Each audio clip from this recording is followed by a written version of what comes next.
Hi viewers. இன்னைக்கு August 21 Ponni serial என்னாச்சுன்னு சொல்லி பார்க்கலாம்க்கு முன்னாடி சேனல் சப்ஸ்கிரைப் பண்ணாதவங்க மறக்காம சப்ஸ்கிரைப் பண்ணுங்க. இன்னைக்கு என்ன அப்படின்னு சொல்லி பார்த்தீங்கன்னா, இங்கே வந்து சக்தி வந்து பொன்னிக்கு பிரீத்தி மேலே அக்கறை இருக்கோ இல்லையோ, கார்த்தி ரொம்ப அக்கறையாக தான் இருக்கான் அப்படின்னு சொல்லிட்டு இருக்கும்போதே பிரீத்திக்கு ஒரு கால் வருதுன்னு சொல்லிட்டு பிரீத்தி வெளியில் போய் பேச போயிடுறாங்க. அப்போ அந்த தரகர் என்ன சொல்கிறாருன்னா, நான் சொல்கிறேன்னே நீங்கள் தப்பாக நினச்சிக்காதீங்க. இந்த பொண்ணை நீங்கள் வீட்டில் வச்சிருக்கிற வரைக்கும் அந்த பொண்ணுக்கு எப்படி கல்யாணம் நடக்கும்? ஏன்னா இந்த பொண்ணு வைத்தியலிங்கம் அவங்களோட பொண்ணு தானே. நீங்க 2 பேருமே இங்க வந்து பெரிய புள்ளியா இருந்தீங்க. அப்புறம் கல்யாணம் எதனால நின்றுச்சுன்னு சொல்லி எல்லாருக்குமே தெரியும்ல. அப்படி இருக்கும்போது யார் இது பண்ணுவா? நீங்க அவளுக்கு நல்லது செய்யணும்னு நினைச்சீங்கன்னா, இந்த பொண்ண வீட்ட விட்டு ஒதுக்கி வைங்க அப்படின்னோனே, இப்ப பொன்னிக்கு செம ஹாப்பி ஆயிருது.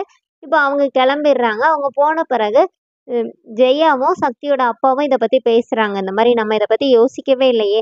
பொன்னிக்கு தான் இந்த மாரி யோசனை தோணியிருக்கு. இத எப்படி பக்குவமா பிரீத்தி கிட்ட சொல்றதுன்னு தான் தெரியல. அப்படின்னு சொல்லிட்டு இவங்க 2 பேரும் அத பத்தி டிஸ்கஸ் பண்ணிட்டு இருக்காங்க.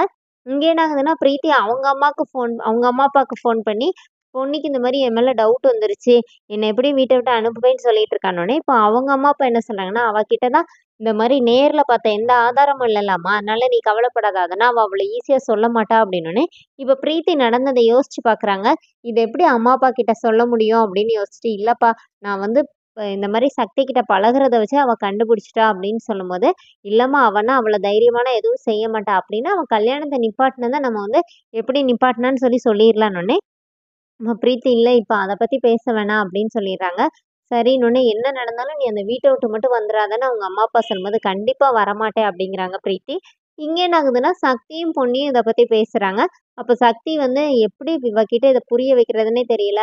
ஆனா வீட்ல எல்லாரும் அவங்கவங்க வேலைய பார்த்துட்டு இருக்கும்போது, நீ மட்டும் பிரீத்தி பத்தி யோசிச்சிருக்கலன்னோனே, இப்ப பொன்னி என்ன சொல்றாங்கன்னா, அவங்களுக்கு என் வயசு தானே.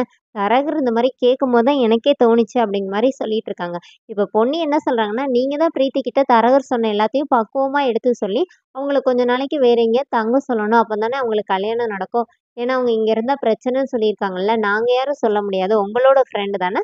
நீங்க சொன்னா புரிஞ்சுப்பாங்க அப்படின்னோனே, சரியான நேரம் பார்த்து பேசுங்க அப்படின்னு சொல்லிடுறாங்க பொன்னி. அதோட என்னோட எபிசோட் எண்ட் பண்ணிட்டாங்க. நாளைக்கு என்னன்னா, சக்தி ஆஃபீஸ் கிளம்புறாரு. பிரீத்தி நிக்கிறாங்க.